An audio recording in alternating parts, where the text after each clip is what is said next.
Hello, I'm Matt. I wanted to show everybody on the camera through the YouTube series some of the trees that we planted here on the hill in Moy.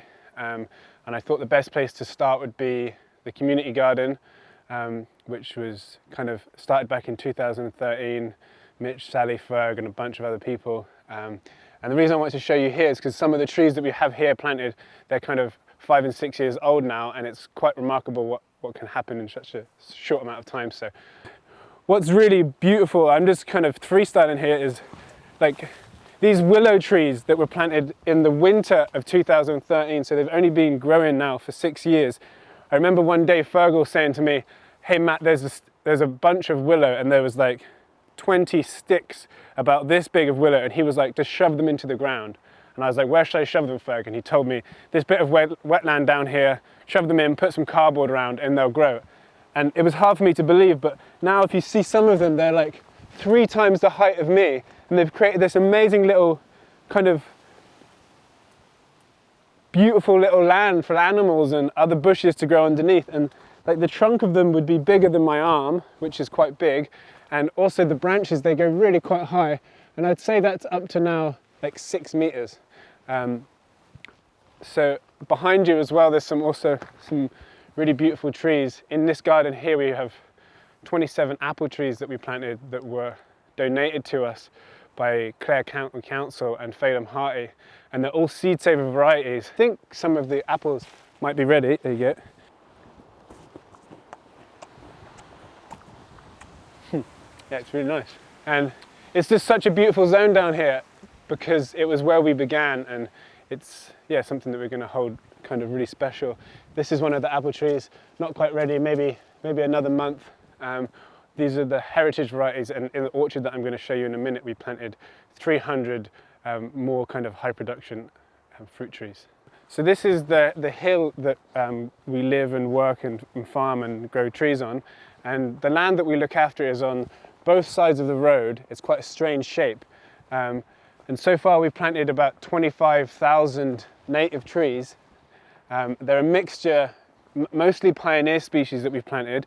There's many alder, many willow, many birch, but we've also interplanted some little bits of woodland, including oaks and rowans and Scots pines and Geldar roses. And the idea is that we're going to create a lot of biodiversity, but we're also considering the whole of this landscape in our design pattern. So we're also thinking about how it's going to be for people to farm there, how is the animals going to live there, creating natural corridors for small animals, insects, bugs and birds. So there's a lot of different things that we're holding when we're planting the trees.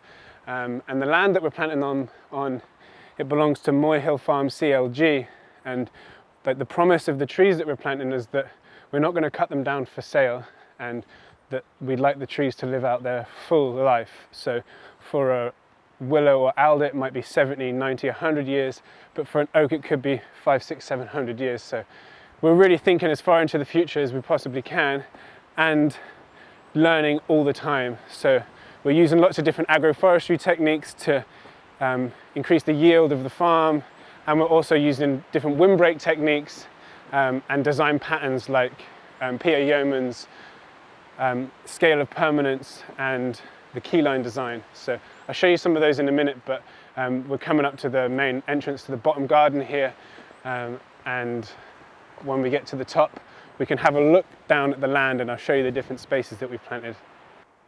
So on all of the boundaries of the farm we've planted a native hedgerow using some of the trees that I just said, and this particular hedgerow shoutabout is of great significance, and I really think it's one of the most funnest projects that I've worked on. And the reason it's super significant is because to the right of me, over here, to the east of me, we've planted 300 apple trees. And with the apple trees, it's really important that you create a lot of shelter for the blossoms to blossom and then turn into fruits. So the way that we did it, we took a design that was given to us by Richard Perkins. And he says, and he's got the experience of this himself, but if you plant 4 rows of willow, and you can see the willow planted here, only planted 18 months ago, 4 rows of willow followed by a row of Scots pine, this beautiful bush here, followed by a row of alder, what you'll do is you'll create a natural wedge shape, and as the wind hits this wedge, it hits first the rows of willow, and they bend over, and then it gets pushed onto this. This will become a big bushy tree. It gets pushed onto this, which holds the willow strong, and then the alder, the back row, they'll hold it all together, and alder can be like a 30-meter tree. So as the wind hits it, it doesn't just get dispersed by the trees, it gets wedged and pushed over the orchard. And he says from his research that you can create shelter, almost perfect shelter, 10 times the height of the last tree. So if this were to grow, you know, into 15 meters, we could get 150 meters of almost no wind. So we'll update you as the years pass, but this is a really beautiful project that we worked on.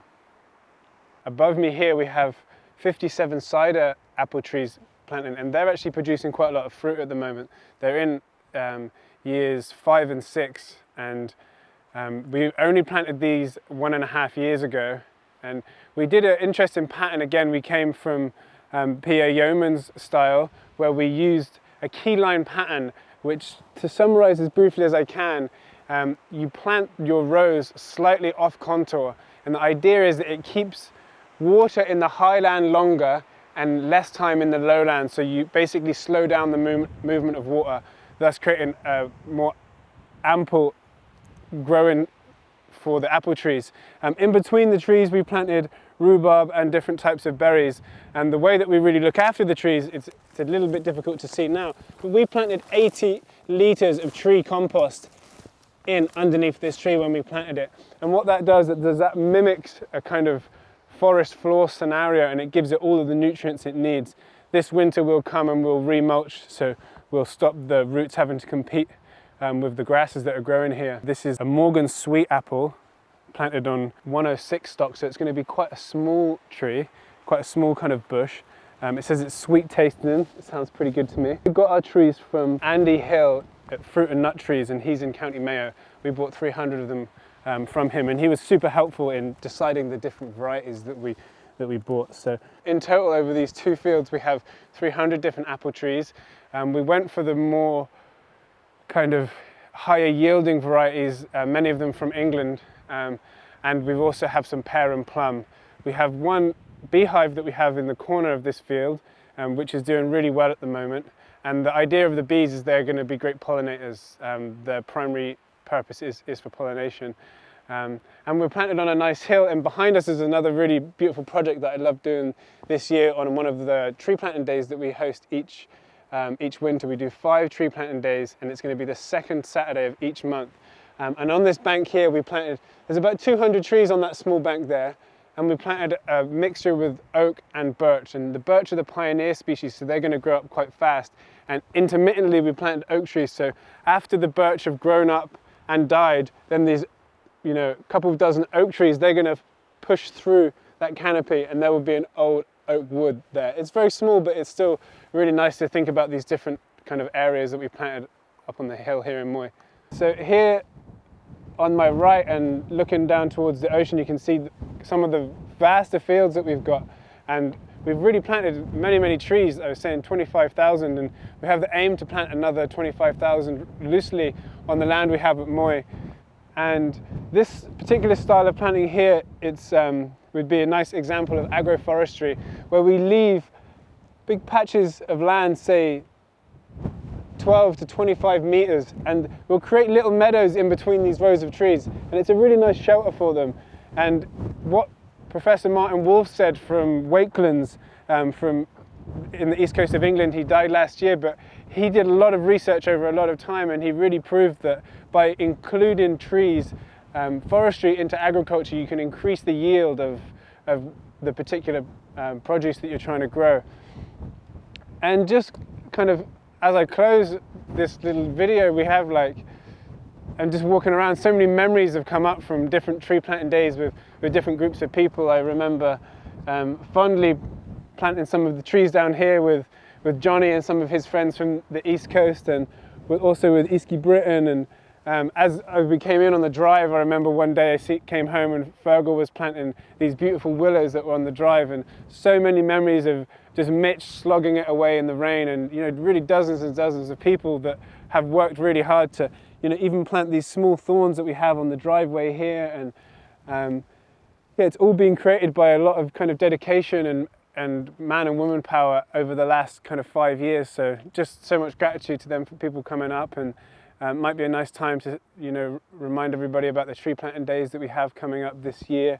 A lot of information can be found out on hometree.ie. That's the kind of tree planting wing of Moy Hill.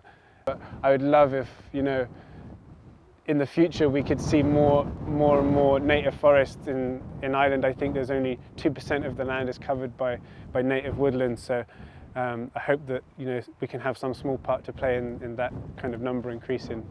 So yeah, thanks for watching, and we will do more videos about the particular planting styles, particularly the keyline design and the orchard, as these videos continue. So thanks for watching, and hometree.ie, and yeah, come and help us plant in one of the days, second Saturday of each month during the winter. So there'll only be 5 of them, but yeah, keep an eye on the website and we'll keep you up to date.